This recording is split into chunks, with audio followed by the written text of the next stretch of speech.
आपने देखा ही है 48 घंटे पहले ग्रोथ रेट आई है 6.4%।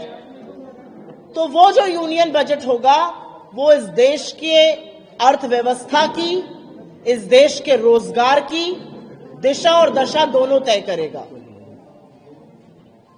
वो तय करेगा कि क्या इस देश में निवेश और उपभोग होगा, वो तय करेगा कि क्या महंगाई की मार से जो लोग जूझ रहे हैं उनको कुछ राहत मिलेगी, और सबसे बड़ी चीज वो तय करेगा कि आपके जैसे और हम जैसे तमामों करोड़ों लोग जो टैक्स की मार और टैक्स के बोझ के नीचे उसके तले दबते जा रहे हैं, क्या उनको कोई राहत मिलेगी।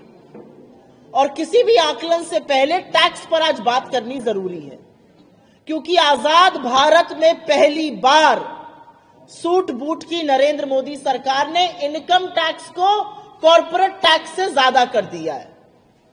मतलब जो धन्ना सेठ, जो बड़े बड़े पूंजीपति हैं, वो आपसे, हमसे, इस देश के गरीब वर्ग से कम टैक्स दे रहे हैं। गला आपका रेता जा रहा है टैक्स पर, आपके बच्चों की पढ़ाई, आपकी दवाई पर उसका असर पड़ रहा है। लेकिन टैक्स की चर्चा हो तो शुरुआत तो गब्बर सिंह टैक्स से ही करनी पड़ेगी। छुट्टियों का माहौल था, आप लोग भी गए होंगे सिनेमा देखने, हो सकता है 2 बच्चों के साथ गए हो। लड़के ने कहा हो मैं नमक वाला पॉपकॉर्न खाऊंगा, बच्ची ने कहा हो कि मैं तो सॉल्ट कैरेमल खाऊंगी। हो सकता है धर्मपत्नी ने कह दिया हो मैं तो मिक्स खाऊंगी। अब वही अड़चन आ गई, जीएसटी कौन सा लगेगा, 5 लगेगा, 12 लगेगा, 18 लगेगा। ये गुत्थी सुलझाने में पूरा देश उलझा हुआ है। और इसीलिए गब्बर सिंह टैक्स की बात करनी है, क्योंकि जीएसटी एक इनडायरेक्ट टैक्स है। आपकी पॉकेट में 5,000 रुपए है, आपकी पॉकेट में 500 रुपए है, आपकी पॉकेट में 50 लाख रुपए है, सरकार को कोई फर्क नहीं पड़ता। अगर आप आज की तारीख में कोई सामान खरीदते हैं तो गरीब हो या अमीर, उसको एक बराबर जीएसटी का टैक्स देना है। और इसीलिए इनडायरेक्ट टैक्स को डीमेरिट टैक्स कहा गया है। ये उपभोग पर टैक्स होता है, ये कंजम्पशन टैक्स होता है। आप जो भी खरीदिएगा, आपने जूता खरीदा, आपने शर्ट खरीदी, आपने आटा खरीदा, दही खरीदी, उस पर एक बराबर टैक्स देना है। इस देश का सबसे अमीर आदमी मुंबई के नरिमन पॉइंट पर भी वही टैक्स दे रहा है जो हजरतगंज का रिक्शे वाला दे रहा है। एक माचिस की डब्बी पर, एक बाल्टी के मग पर, एक कॉटन की शर्ट पर, एक हवाई चप्पल पर। यह असलियत है जीएसटी की। और जीएसटी को जिस तरह से बढ़ाया जा रहा है, रोजमर्रा की आवश्यक वस्तुओं पर जिस तरह से जीएसटी का प्रहार किया जा रहा है, उससे पूरी तरह से रायता फैलाकर रखा है सरकार ने पूरे देश में। आटे पर जीएसटी है, दही पर जीएसटी है, दवाई पर जीएसटी है, पढ़ाई पर जीएसटी है, अब पॉपकॉर्न पर जीएसटी है, पुरानी कार बेचने पर जीएसटी है। ऐसी कौन सी चीज है जिस पर सरकार जीएसटी जमकर नहीं वसूल रही है? शायद अभी तक सांस लेने पर टैक्स नहीं लगाया गया, बाकी हर जगह हर व्यक्ति टैक्स दे रहा है। हर महीने मोदी सरकार बढ़ चढ़कर सीना ठोककर बताती है हमने इस महीने इतना जीएसटी कलेक्ट किया। यह उपलब्धि नहीं है आपकी, यह आपकी विफलता है। क्योंकि इतना जीएसटी कलेक्ट करने का मतलब है आपने गरीब आदमी को और रेता, उसका गला और दबाया, उसका गला और घोटा, और उससे पैसा और टैक्स और वसूला। क्योंकि 64% जीएसटी का कलेक्शन इस देश की निचली 50% आबादी से आ रहा है। जो निचली 50% आबादी है, आर्थिक स्तर पर अगर इस देश को 2 भागों में डिवाइड कर दीजिए, जो बॉटम 50% है वो 64% जीएसटी का अदा कर रहा है। तो टैक्स की जो भरमार है, टैक्स का जो बोझ है, टैक्स का जो भार है, वो गरीब आदमी पर, मध्यम वर्ग पर, निम्न मध्यम वर्ग पर, आपके जैसे सैलरीड क्लास पर, छोटे लघु मध्यम उद्योगों पर सबसे ज्यादा है। जो शीर्ष 10% है, जो सबसे धन्ना सेठ है इस देश के 10%, वो 3% कलेक्शन दे रहे हैं। हम आप और सब लोग मिलकर 64% कलेक्शन दे रहे हैं। गरीब आदमी पर उसकी मार और भी ज्यादा है।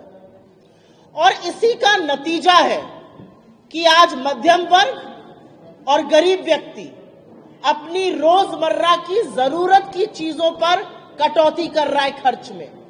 और मैं कोई भी चीजें बिना आंकड़े के व्हाट्सएप का फर्रा पढ़ के नहीं बोलती हूं, वो दूसरे दफ्तर में होता है। आंकड़ों के साथ आपको बता रही हूं कि आज की तारीख में आम मध्यम वर्ग के लोग खाने पर, बच्चों की शिक्षा पर कम खर्चा कर पा रहे हैं, क्योंकि इतना जीएसटी, इतना टैक्स का बोझ है। और ये और भी भयावह हो रहा है क्योंकि बेरोजगारी है, महंगाई है, आय कम है, और उसके बाद इतना बड़ा टैक्स का बोझ। आप लोग शांति रखिए प्लीज, पीछे 2 बार मैंने दरख्वास्त करी है।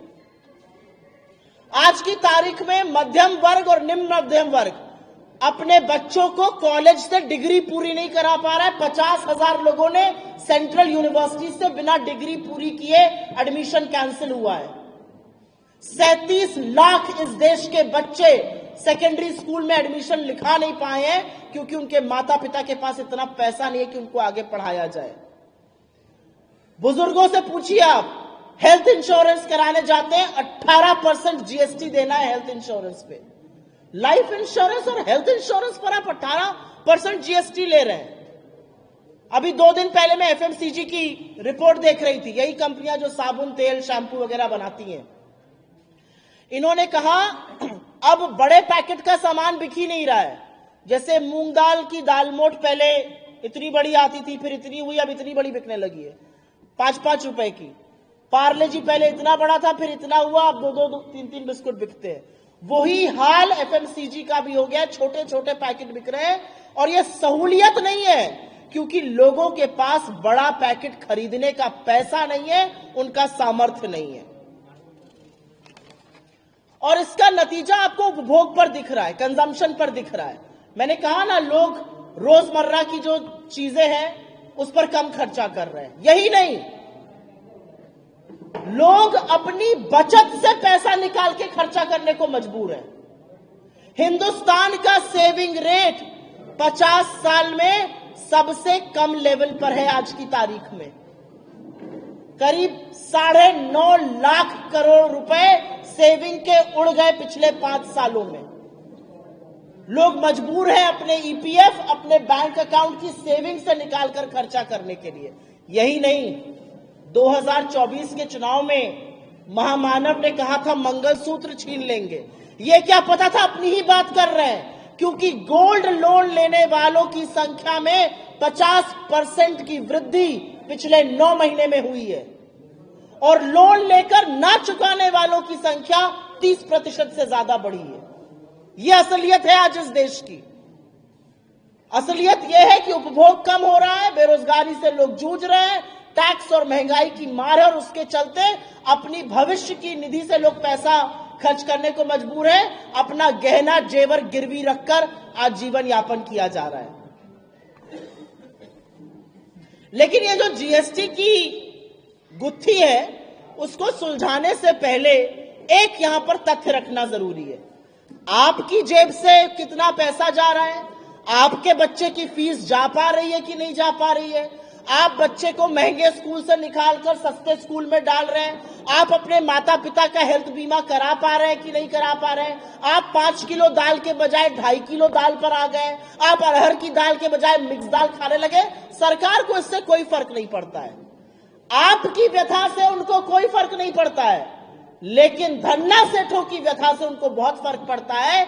और इसलिए कॉर्पोरेट टैक्स काटकर इस सरकार ने एक बार में 4.5 लाख करोड़ रुपए का फायदा इस देश के पूंजीपतियों को कराया था। आप 30% इनकम टैक्स दे रहे हैं, 22% कॉर्पोरेट टैक्स है। लेकिन जीएसटी की गुत्थी के बारे में जो मैंने बात करी थी, मुझे लगता है ये वो भूलभुलैया है, ये वो पहेली है जो हमारे जैसे मानवों से सुलझेगी नहीं, ये मानव जाति से सुलझने वाली नहीं है।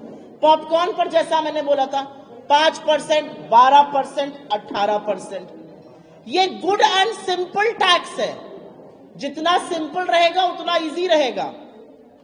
कांग्रेस पार्टी पैरोकार है कि एक नहीं तो ज्यादा से ज्यादा 2 लेवल ऑफ टैक्स होना चाहिए।